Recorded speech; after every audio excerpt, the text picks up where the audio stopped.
Yeah, y'all see the drip. Looking like money and smelling like success. We bring in that authentic, flavorful, late night energy straight to your screen. Don't play with it. Laissez les bon temps rouler. Here's V-Styles. Yo, yo, yo. Welcome back to a new start of a work edition of Late Night with Styles. Thank y'all for joining, listening, commenting, asking questions, interacting. I appreciate it.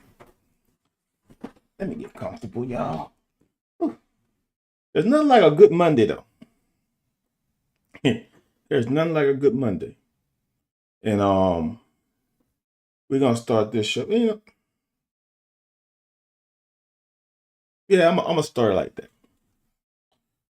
So, or should I just say how my day's been? You know what? I had a pretty good day today, y'all. Can't complain. Got some stuff done today. Unfortunately, our practice today was interrupted by lightning and thunderstorms. But other than that, man, it was a good day, man. As the old saying goes, my feet touched the ground this morning. Everything else is a cherry on top. I wholeheartedly believe that. The other thing, you see, now, man, my mind is racing. There's another thing I always play. Look, if y'all don't know, I'm a big, I guess it'd be Maze featuring Frankie Beverly, Stan, and every day I listen to Golden Time of Day. I would suggest everyone find a song that puts them in the right frame of mind every day to get you started. Not saying to listen to that song because everyone has their own taste, and but that's my put me in the right frame of mind song. Put me where I need to be. So I was gonna talk about the clip that I showed today, but I'm not. We're gonna go straight into this, and I know when I do stuff like this, it's a little bit of trolling. But it's also a lot of, I was going to say factuality, if that's a word. So today, On3 gave us the most top 25 opponents since the AP poll was published today. And look who's up top. Mighty old UK. But hey, whoa. Let me stop there. How do we know anything? Rhett Lashley would hate to see this. We don't know. How we know that team's a top 25 team? How dare we put out a poll at the beginning of the year that we have been doing since the test of time? But all of a sudden, 2026, putting out these preseason polls, these preseason strength of schedules, these preseason All-American. Oh, well, he didn't say that. He just said the strength of schedule. I'm putting that on top of it. But for all the people and all the Big Ten coaches and all the naysayers and all the blah blah blah blah blah blah blah blah blah blah blah blah.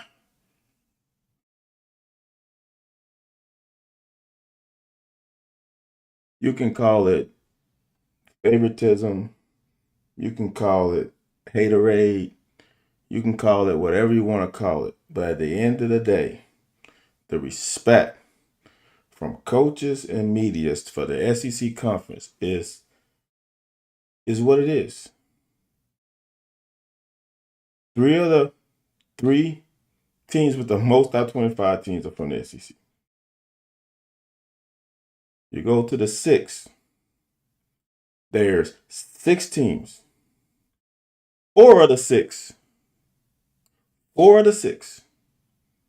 the team that have 6 top 25. Oh, preseason though. Let me disclaimer that this is preseason. Let me make sure I clear it up. It's preseason. So 4 of the 6, 3 of the 3. So that looks like 7 of the, 9? Is that right? Is that 1 plus 1 plus 2 plus 3? 7 of the 9. 7 of the 9. There's 8 teams in the conference. And I look back down here some. So that's 7 here. 8, 9, 10, 11, 12, 13, 14, 15, 16.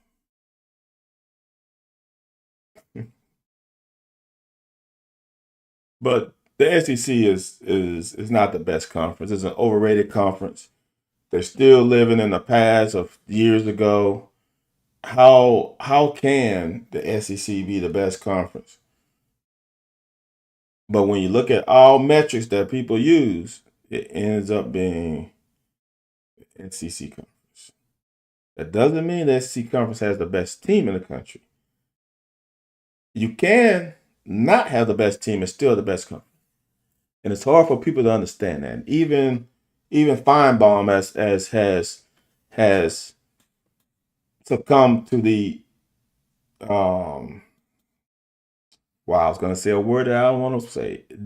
He succumbed to the mob, I guess. That's not what it doesn't sound right. Because I don't want to I'm trying to minimize my strong tongue and cursing. I'm trying to bring it down a little bit. But Feinbaum says some stupid stuff. All 16 of our teams are on this list. The only conference that has all its representatives on this list. Big Ten has 1, 2, 3, 4, 5, 6, 7, 8. You know, I forgot some of these are Big Ten teams. 9, 10, 11, 12, 13, right? Stanford's not in the Big Ten. I'm a Texas Longhorn fan. Dawson, appreciate you, brother, for joining the podcast, man. I appreciate all the fans that come from different teams. Why can't I read all this? It's cut off on my. Here we go. I think USC is gonna have a great year. Dawson, I'm not mad at that because I love what's the kid's name? Mavea? What's the quarterback name there? I don't want to mispronounce his name. I really do. I think he's a star quarterback. My problem is though, Dawson, is Lincoln Riley. That's the only thing I have a problem with. Can he make the right decision at crucial times in a game? That's the only thing I'm concerned about with USC. I think USC has a. Do they not play all the top teams in the Big Ten? Isn't their schedule tough, or am I thinking of somebody else in the Big Ten? Someone has a pretty bad, not a pretty bad, but they are facing all the top teams, and they face them in like a bad order too. USC plays San Jose State, Fresno, Louisiana Lafayette, which is interesting. Huh. Didn't know that. Rutgers, Oregon, Washington, Penn State, Wisconsin, Ohio State, Indiana. Okay, so they played Ohio State, Indiana back-to-back weeks. Maybe that's what I was seeing. Yeah. So here's the deal. This goes back to it. Great point, Dawson. I do like their schedule. When looking at their schedule, them first 4 games of cupcakes gets them ready for the big game against Oregon. So they can get their feet wet, and they play Oregon at home. Then they go Washington. Let's see what Matt Campbell can do with Penn State. Then they play Wisconsin. Then they play Ohio State, Indiana. All right.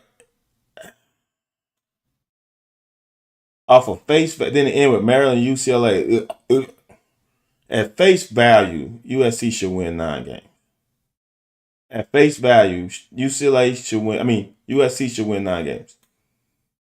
No doubt about it. They should at least win 9. Their schedule's so weak though, Dawson. I'm not sure how the committee is gonna feel about it.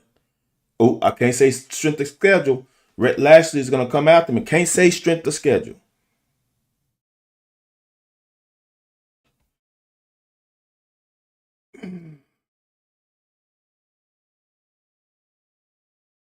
Dawson, I'm gonna give you that one because I don't agree though they have the best roster, but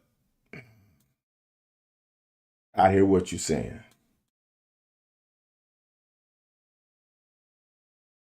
So you think USC is that because it's a home game, Dawson, that you think USC can be Oregon? I I'm a I have to see it first. I don't think it's gonna happen. I I think Dante Moore is gonna have a big season this year. Um, eight SEC games is harder than 9 Big 10 games. We have MAC level teams at the bottom. No doubt about it. Dawson, you're right. And now that you say that stuff like that, they did lose both their coordinators. You might be right, Dawson. I just don't trust Lincoln Riley. I just don't. I just don't. But you have made a great argument, Dawson. You have made an argument that has me thinking and contemplating, but I'm not changing. But you're right. It's possible. I just don't see it. Um, that's just me. So we will see though. Dawson, I appreciate you with the good banter. Because that is verifiable, possibly true. Yeah, that is I can see where you are going with it. Thinking about it now, they lose both coordinators, but they retain a lot of talent too, though. Dawson. Oregon is returning some talent too, but I get it. When you lose both your coordinators, and you are expecting both sides of the ball to play well with different voices, it does give me a little bit of a pause. I guess I don't really consider Big 10 football that much, so I didn't think about it that much. But now I am on your side, Dawson. I'm not quite on your side enough to say that USC is going to beat Oregon, but I guess now I wouldn't be shocked. So, um, we are going to. There wasn't much on the docket for me to talk about today with UK sports. Um, I am excited about this, and I don't want to talk about it because I am not a proponent of the bringing athletes back, but um, our women's volleyball team could bring back a fifth year player if we want. I don't think I want to see it, but that's a possibility. Our women's volleyball team is by far at this moment currently, and I always do 5 year increments, is the best program on campus. And it's not even close.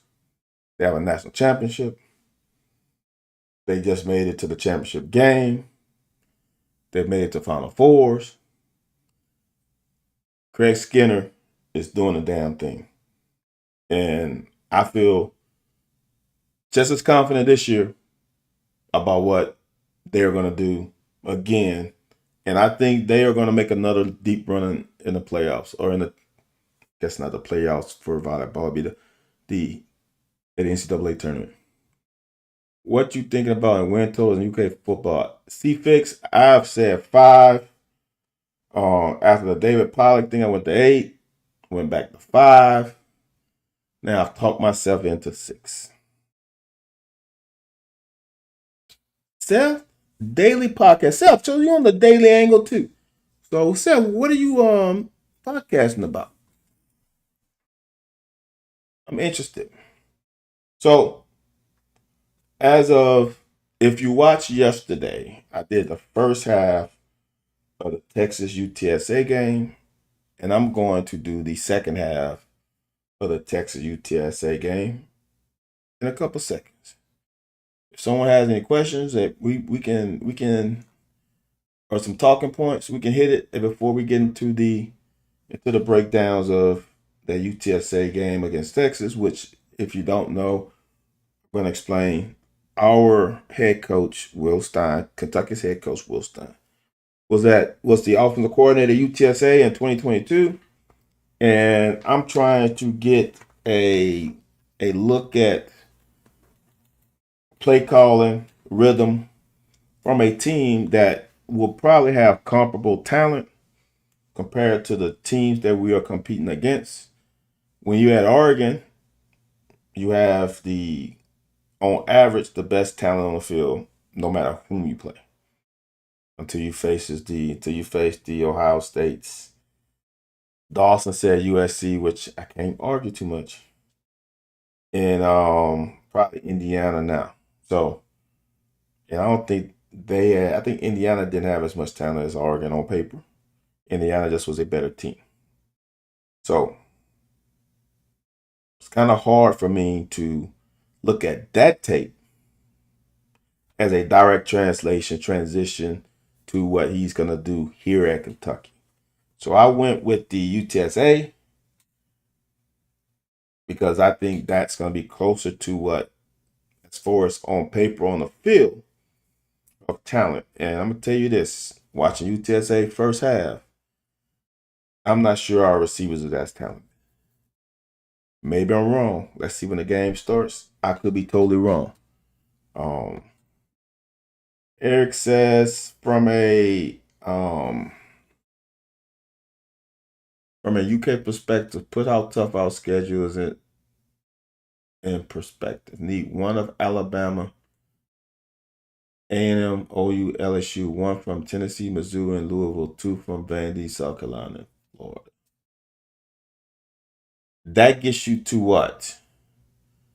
1, 3. It gets you to 5 wins, right? 1, 2. No, 4. That gets you to 6 wins. I'm sorry. Yeah. Look, Eric, that is a great way to freaking put it. Eric puts it like this. And I'm gonna repeat it because I think I read it, but I could have mumbled it, and y'all couldn't have heard it.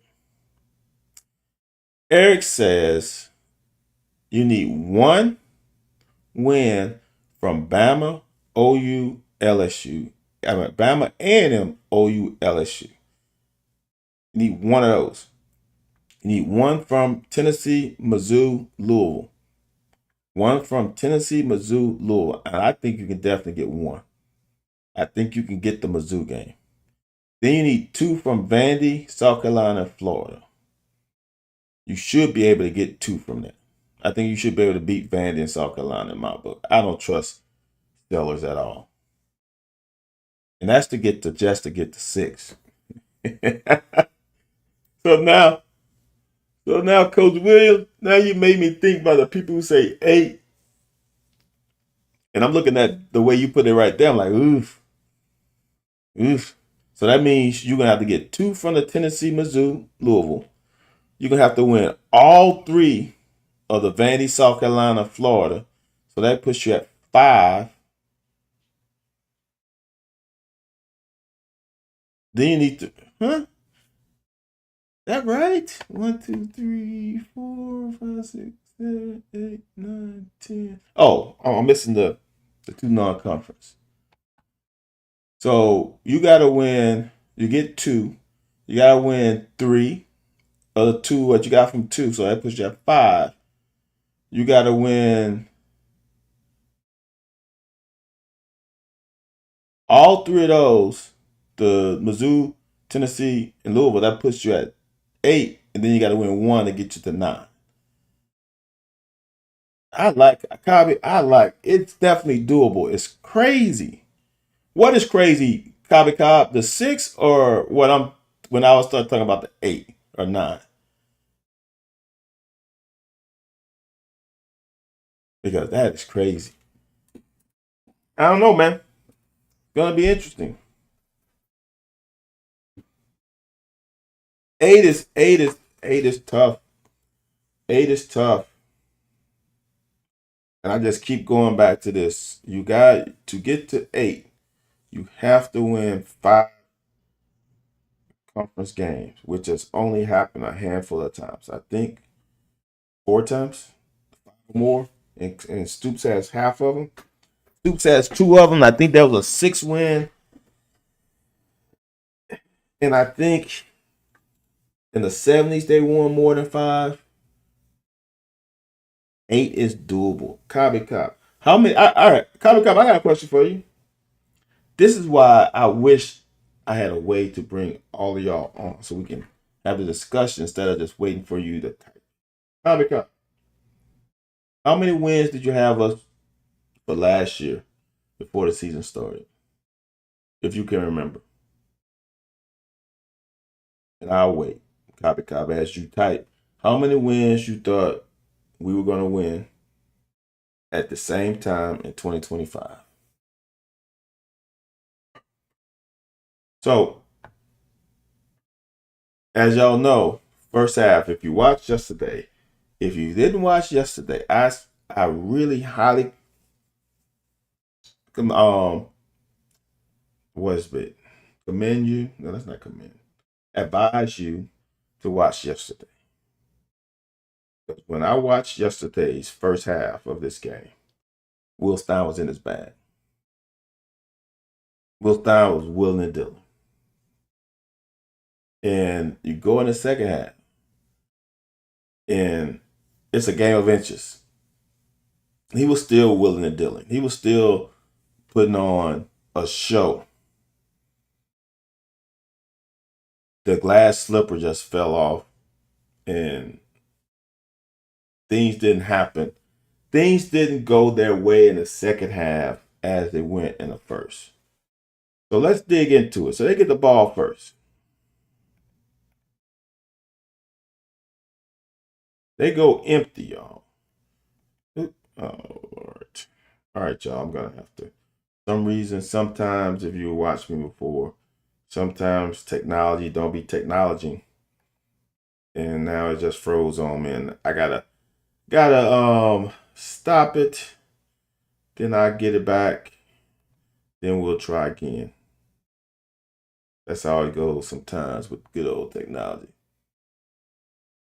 Okay. So Copy, you thought we was gonna make a bowl game last year. So Copy, I can't say anything about you. If you said we was gonna make a bowl game, which I'm gonna say you said 7 games, Copy. You said 7. I'm not gonna argue with you about 8. Because if you said 7 last year, that means you are a great fan. You believe in your team. And you believe in positivity. I get it, Copy. I'm gonna let you hit the 8. See, because I know some people last year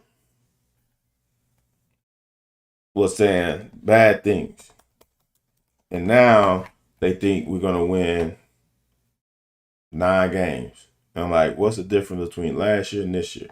If you thought last year wasn't gonna win, wasn't gonna go to a bowl game, but now all of a sudden you think this year we're gonna do something crazy, make it make sense. Because you added another SEC game. And I don't care what you say, that makes it more difficult off top. Y'all, I don't know what's going on with my computer. But as I say, technology is not technology. Hopefully we can get it going in a second. Here we go. The third quarter. Okay, let's try again. Obviously, I think we get 6 or 7 this year, but Look, I'm at 5 or 6. I'm with Eric, with Coach Williams. You get your 2 non-conference, and now after seeing the schedule, I definitely think we get Vandy in Florida. So that's 4. We should get South Carolina, but playing in Columbia is always shaky, so I'm gonna stay at 4. But we should get South Carolina. So if we was playing spades, I would say 4 in a possible to my teammate across the board. So we have 4 in a possible now. I think we beat Missouri. That's 5 in a possible. And then the Louisville game is up for grabs. That's the way I see it. That's why I say I think we can get to 6. If we get above 6, and I said this, you guys know, the ones who are watching me long enough. If we get to 6, Will Stein needs the new contract. There are 9 games scheduled that could be wins, but there's no way we get them all. There are 9 games on the schedule that could be wins. So basically, Peanut Butter, what you are saying is the I know you got us beating Alabama. So that means you got to lose to A&M, OU, and LSU. Then all the rest of the games are what you call it, could be wins.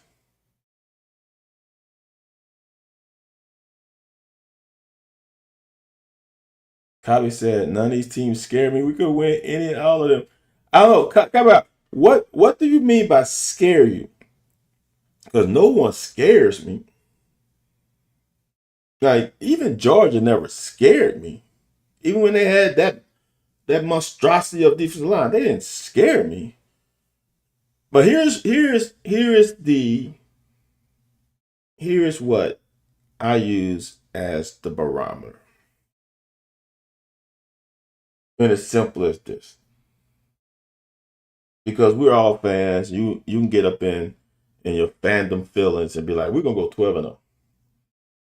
But how much money would you put your house on the line? Would you put your deed and title and all that stuff on the line for a certain number win? I'm not going over 6. And if I had to put up my house, I'm going to 5. Because I feel comfortable with them with me saying that they can win 5 games. I feel highly confident that they can win 5 games. The 6 games make me feel uneasy at this moment, today. Because we know nothing. If they go play Youngstown and I like the way they play, then they play Alabama and they play well, they play Tech, and then I might have to put another bet on the line. But today, before the season starts, I'm going 5. I feel comfortable with 5. When the season in the middle of them playing, if they beat Alabama, they should win 7. Alabama game gives you one more. Alabama game automatically gives you one more win in conference. You beat Alabama, know that Florida and Vandy and who was the other team? It wasn't Missouri. Florida, Vandy. Who you say, Coach Williams? Florida, Vandy. It wasn't and South Carolina.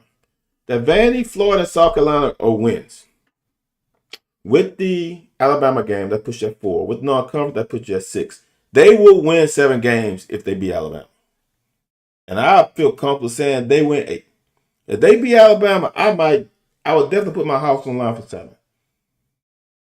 If no one gets hurt. Coach Williams said he said 6 last year and 6 this year, except this year's much harder. Last year wasn't a really tough schedule. I will hardly halfway agree with you, Coach Williams. Last year's schedule wasn't crazy easy. Like let me look at the schedule last year. Because I think I said 7 or did I say 7 or 8? I can't remember if I said 7 or 8. Last year's schedule was Toledo, Ole Miss, Eastern Michigan, South Carolina, Georgia, Texas, Tennessee. That was the problem. Georgia, Texas, Tennessee. And here's a quick man. Okay, I'm gonna just go through this. Then they play Auburn, Florida, Tennessee Tech, Vanderbilt, a tough Vanderbilt. So I don't know why that schedule wasn't hard, Coach Fishing. Here's the thing, y'all. We won, 5 games last year. When we were on when we won the 2-10-win season, everything went our way, right? We won the close games. Think about this. If they beat Ole Miss and Texas in the Texas game, the Ole Miss game was one to be had, but the Texas game was right there. If you win those 2 games and you at 7-5,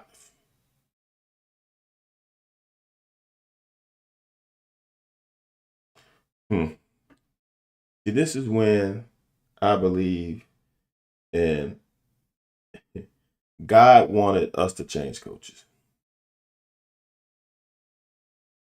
It wasn't meant to be because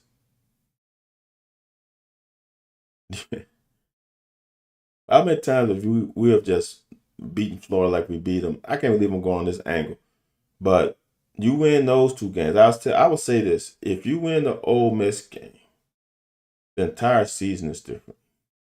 Then you come back and you win the Texas game, the entire season is different. If you win the Ole Miss game, I think the South Carolina game is different. It's crazy, man. I didn't even look like, and like I said, you still played Georgia, Texas, and a good ass Vanderbilt team last year. And then the other ranked team is Ole Miss. That's a pretty damn good schedule. I don't know Coach William talking about.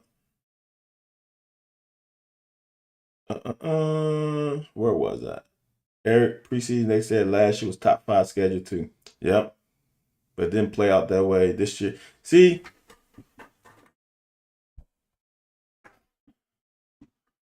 I don't see why it's still not a top 5 schedule because you still played like 4 or 5.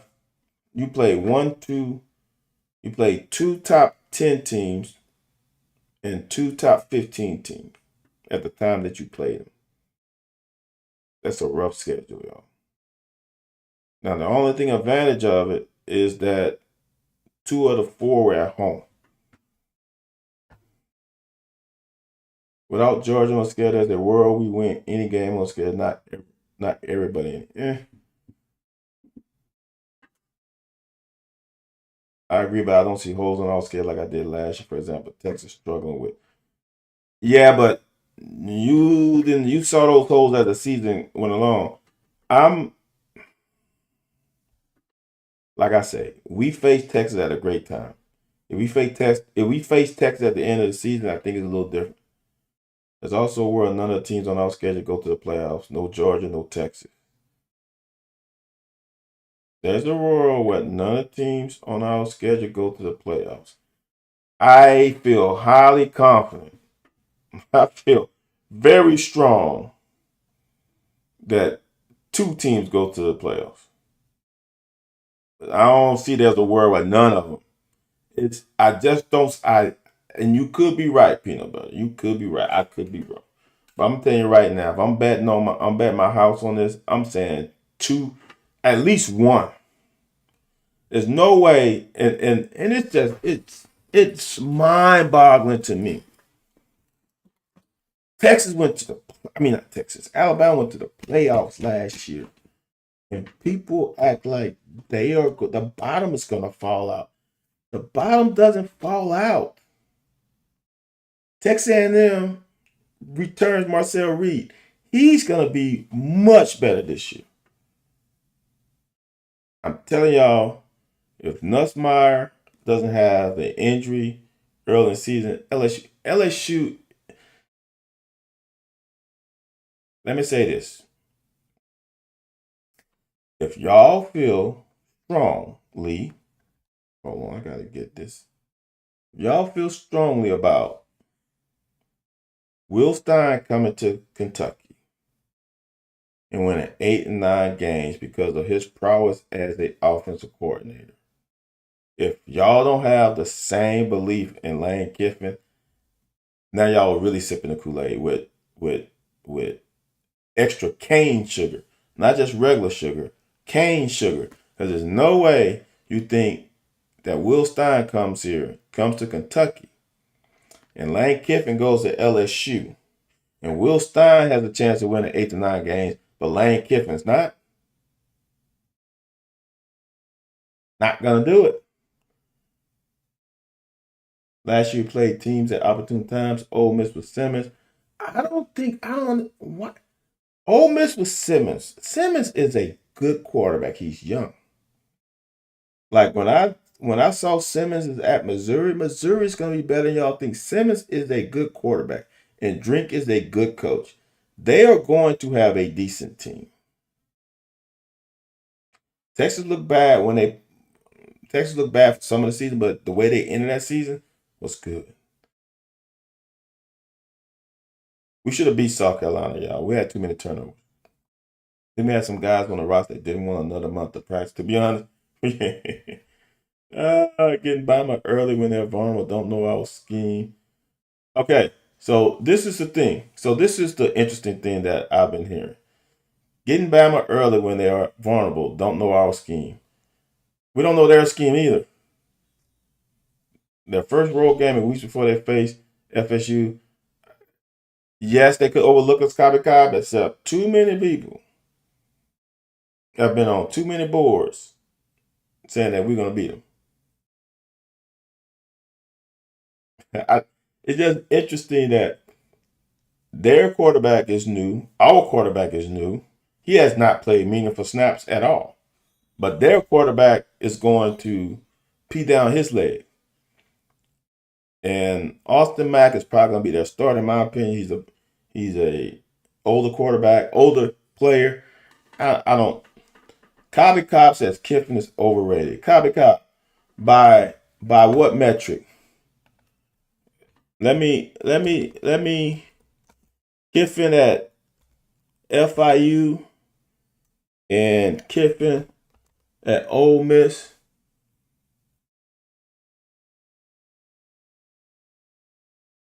You don't know their scheme though, Cobb. They have a new quarterback. But I like it. So Lane Kiffin went to Florida Atlantic, 11 games his first year, 5 games his second, then he won 10. Then he came to Ole Miss in COVID, 5-5, then he won 10, 8, 11, 10, 11. I don't see how Lane is overrated. I mean, I know people might not like him, but the proof is in the pudding. He went to Florida Atlantic, not a powerhouse school. He went to Florida Atlantic and won 26 games in 3 years at Florida Atlantic. Let's see what Florida Atlantic has done thereafter.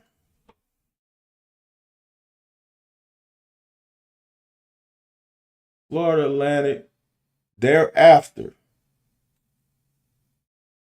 Cobb, that's not true. I hear you, but that's not true. After Lane Kiffin, 11 3-year. So Lane Kiffin won 26 games in 3 years. So they won 10. That's 19, 22. They have won 26 games total since he left. And I didn't even know we was going that route. They won 26 games since he's left. He won 26 games in 3 years. Did I do that right? Yeah, because he left. No, 27 games. Some reason they got. Oh, because he left and that they didn't count that one game towards his total. Because he left. And yep, I'm right. 26. Because he left in 2019 early. He probably didn't coach in the bowl game. So they didn't give him the last win. Lane Kiffin is the MFer as a coach, dude. Ain't no doubt about it. I understand you don't like his antics. I understand the whole NFL angle, and I get it. But that MFer can coach. Period.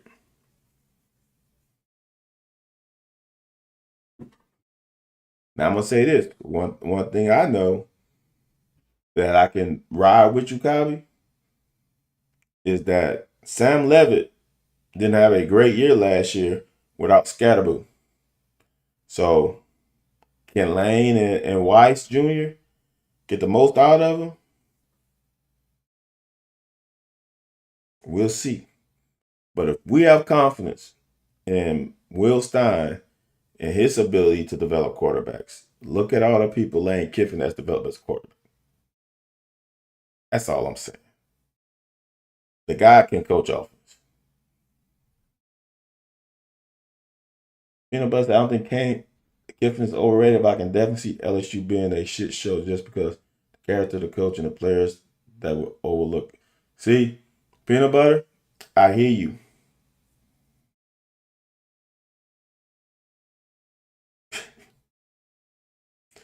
You don't know the shit show that was there with Brian Kelly.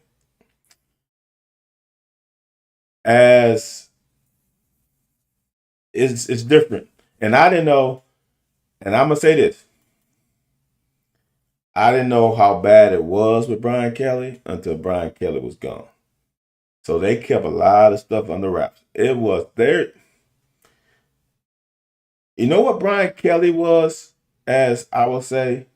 Brian Kelly at LSU was like Stoops at the end of his reign here at Kentucky.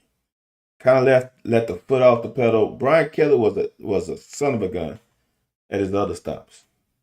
And apparently it became almost Club Med at LSU.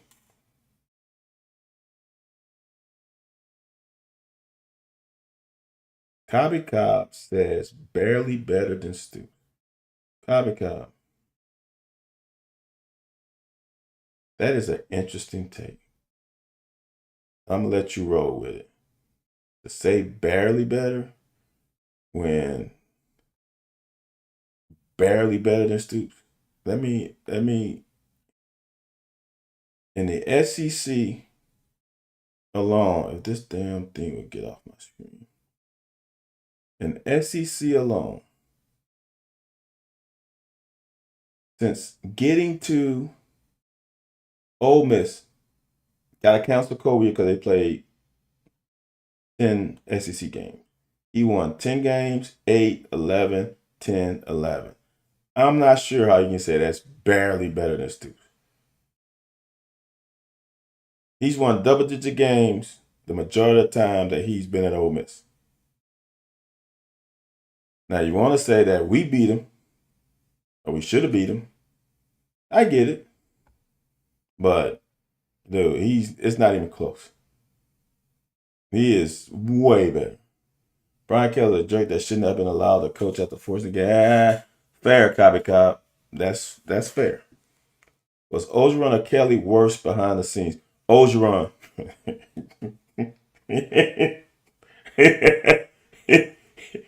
Ogeron. It's not even close. See, but I wasn't shocked by the Ogeron thing. I was shocked at the level it got to from the words on the street, but I wasn't shocked by it. I was shocked to learn Brian Kelly was running a country club at LSU. And I know the NIL makes a difference. Maybe he felt like he couldn't do what he was doing at his other stops, Cincinnati and Notre Dame, etc. But dude, I heard that it was open season.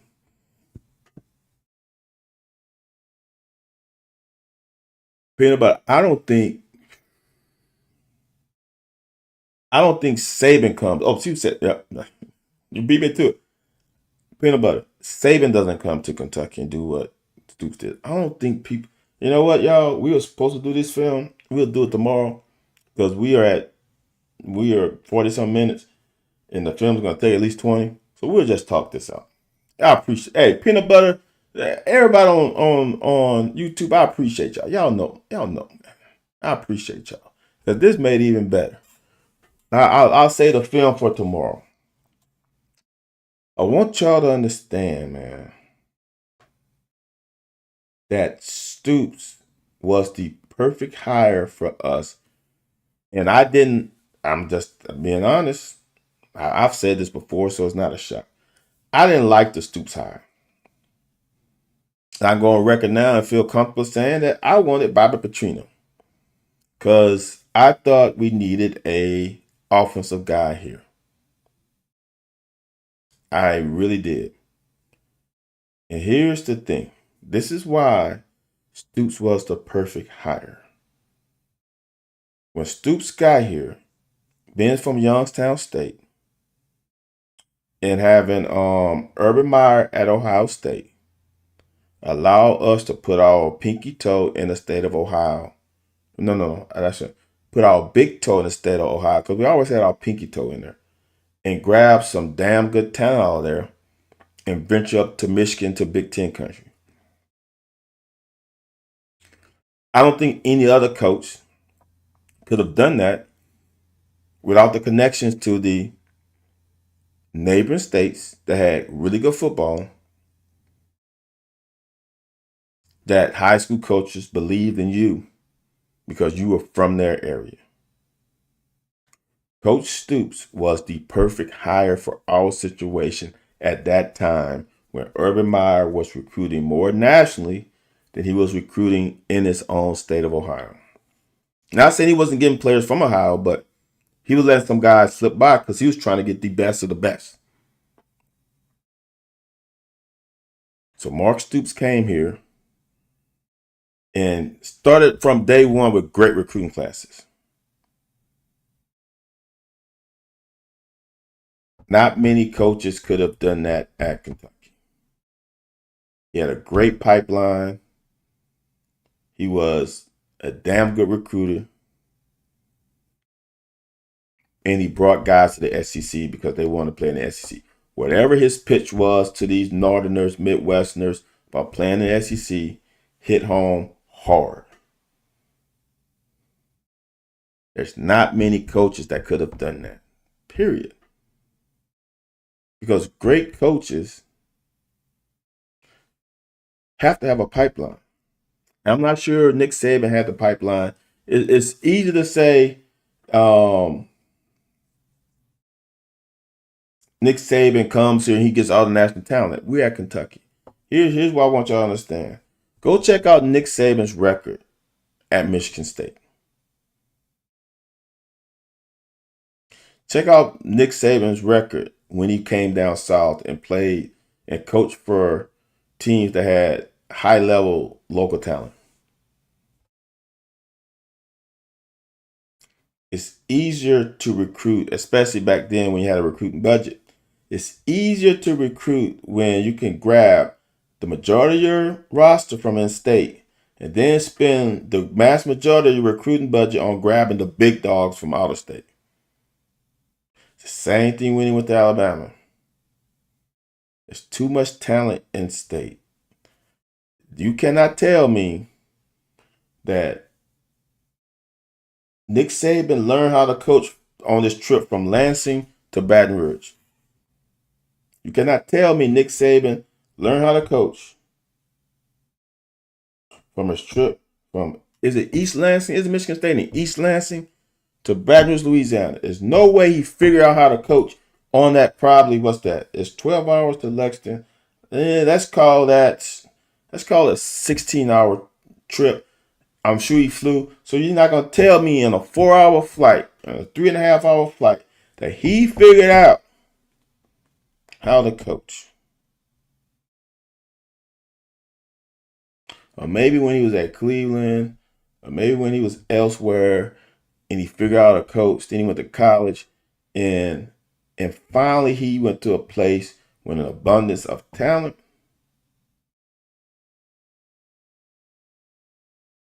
And he won national championship. Nick Saban does not come to Kentucky from Michigan State and win national championship.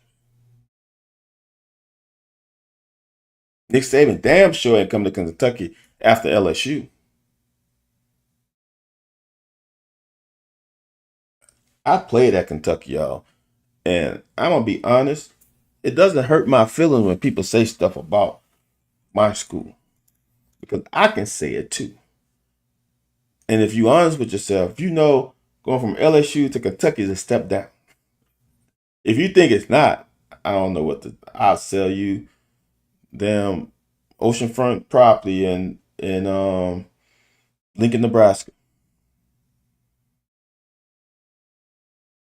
Nick Saban was not coming to Kentucky after LSU, and so to say that maybe Nick Saban can do it, it wouldn't like it's not a realistic.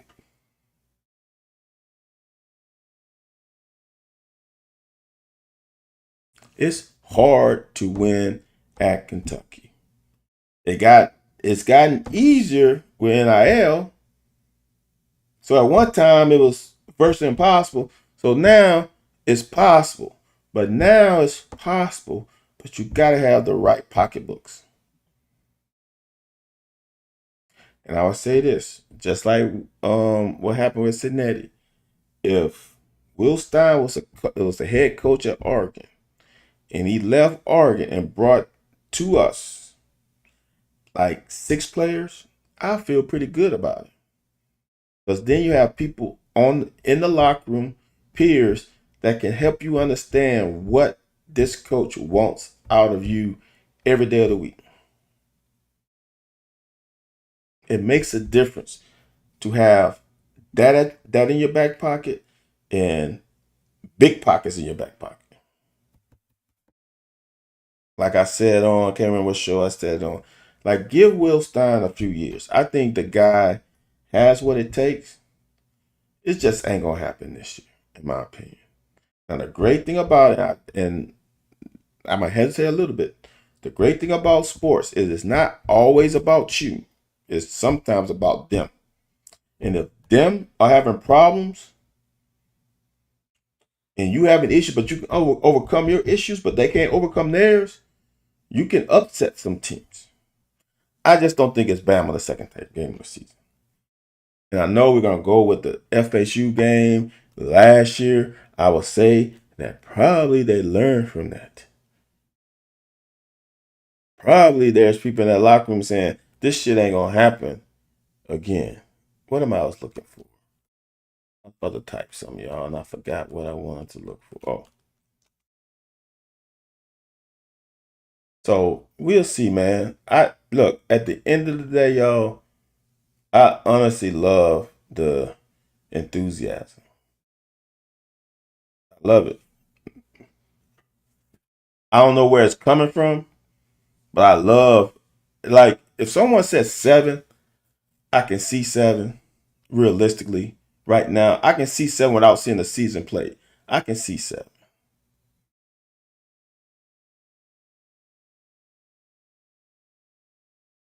Man. So Alabama lost the first game and then went on a run. Ooh, I remember the Oklahoma game. So Alabama should have only lost, I guess, 3 games last year because of the playoffs. I got it. I'm highly. Wasn't that Florida State game at Florida? Yeah, it was at Florida State. Interesting. So now y'all think having a second game of, all right, you know what? And I'm gonna end on with this. I'll give you this. If we play Alabama the first game of the season, maybe I would give it to y'all.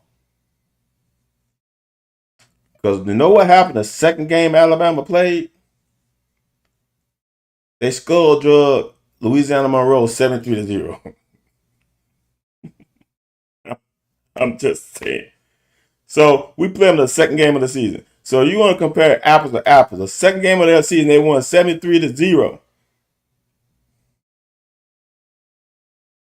I'm just saying, I'm not saying, I'm just saying. As always, y'all, I'm gonna repeat myself. We will watch this tape tomorrow. I appreciate all y'all chiming in. Y'all know who you are. I'm not gonna have to regurgitate y'all names. Y'all know who you are. I really appreciate y'all spending y'all Monday with me. Um, it's always fun. Look, as I'll just say this, as a solo guy on a podcast, y'all make it easier to get through an hour. And I appreciate y'all for that. Because when you here by yourself, and I don't have Anthony White to take up half of the airspace, I have to sit here and hear myself talk for an hour. Can be difficult. But y'all make it easy and y'all make it fun. And if you're watching this on replay, get your ass here at 11 p.m. Eastern Standard Time so you can watch it live. So we can go back and forth like we can go with like I went with the other guys. Right? Come on now. Drink a little coffee. And stay up here. Or maybe take a nap. Take a nap after work. So you can hear me one day live. Again, man, I appreciate y'all. I will never take it for granted. For all y'all to, and some of y'all to continually show up every night. Appreciate y'all. Like, comment, subscribe, share. Do all those things that the big time podcasters say. I'm not big time. I'm just a little fry. But do all that stuff. Like, comment, subscribe, share. Like, comment, subscribe, share. Press the notification bell on YouTube so you can get notified when I come live. Wow. Oof. Pause. Press the bell so you can be notified when I go live. Appreciate y'all, man. As always, I'm about to stop talking. At the end, all my social media platforms are going to be shown on the image on my outro. Go follow 1, 2, 3, 4 of those.